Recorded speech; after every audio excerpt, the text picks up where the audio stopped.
My presentation is going to follow Dante's happiness throughout the book, whether it's an absolute or relative happiness. First instance I found of this was when Dante has just returned from sea, and he's seeing his dad for the first time since he's been gone. I believe this is an absolute happiness for him because his dad is one of the people he loves most in the world. Next is at Dante's and Mercedes' betrothal feast.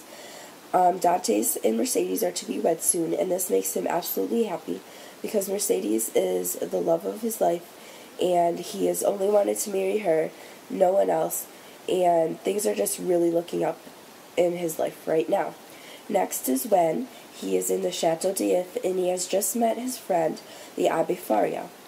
I believe this to be a relative happiness for him because he's far away from the people he loves and his home, but he's in prison, and at least he has found one friend there in the dungeons of the Chateau d'If.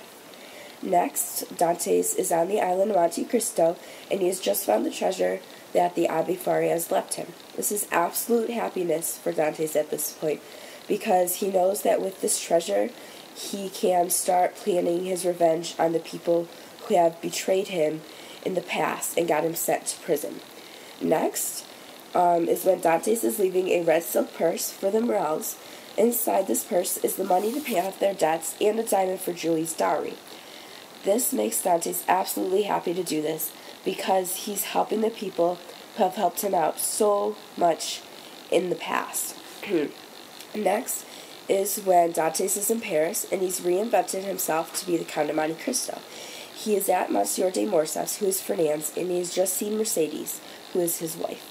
This makes him absolutely happy seeing her because he still loves her, and by seeing her, he knows she's okay, though he's married to his rival. Next, Dante's is started taking out his revenge on both Danglars and Fernand. He's very happy with the progress. However, this is a relative happiness because he wants to see his plan completed, but it makes him happy seeing it in action. Next is actually happened after a troubling visit he had with Madame de Villefort. He is going to see his slave, Haydée, and on page 214 he says, "Now that my heart is full of poison, let's go see the antidote." So he's going to see Haydée because he knows Haydée can make him happy. Next, the Count is visiting Julie and Maximilian, the Morel family, and they are talking about how much this angel has helped their family in the past. This makes him absolutely happy because he knows for sure now that he has helped the Morel family out with the money. Next is when Caderousse had broken in to the Count's home in Paris. The Count of Monte Cristo actually kills him, pegging it on a different person. He believes he's happy by doing this because he was part of the group that betrayed him. Then he realizes that he's really not that happy that he killed Caderousse. Next is when Fernand is being accused of the chamber for going against orders in the army and for selling 2 women as slavery. He is proven guilty by the chamber, and this ruins him because the chamber is where he works. This is absolute happiness for Dante's seeing this. Dante's is just loving the fact that he's finally exacting his revenge on Fernand. Fernand was the one he hated the most because he went after Mercedes.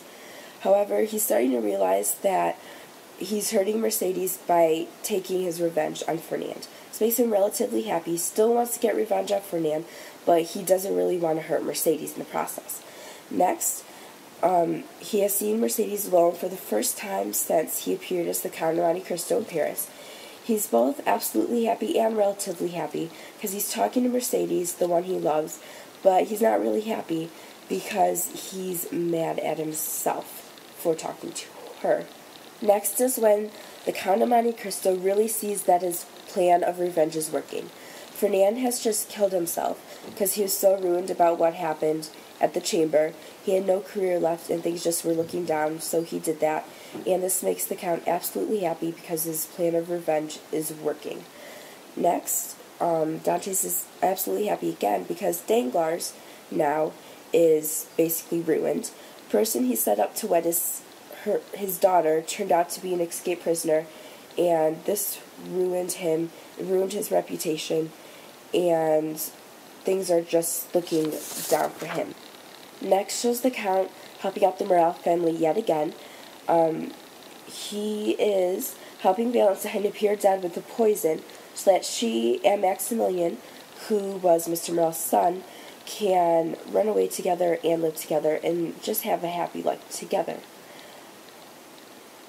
Next is when Danglars is telling the Count about the misfortunes about everyone that they're having, and this just makes him absolutely happy because this is what he wanted to do all along, was hurt the people who hurt him.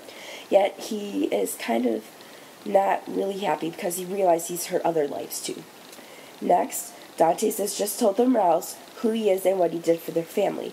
He's relatively happy here because he's happy that he told them about what he did, but he isn't absolutely happy because he didn't really intend on telling them that he was Edmond Dantes, not the Count of Monte Cristo.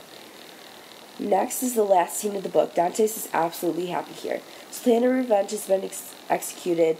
He has ruined all the people who betrayed him, and he realized that he's in love with Haiti, and Valentine and Maximilian are together also, which just makes for a really happy ending to the book. There are many scenes in this book in which Edmond Dantes is either absolutely happy or relatively happy. It's hard to distinguish between the two because they are so close in emotion to each other. To sum it up, Edmond Dantes, at the end of the novel, says this: "Only a man who has felt ultimate despair can feel ultimate bliss."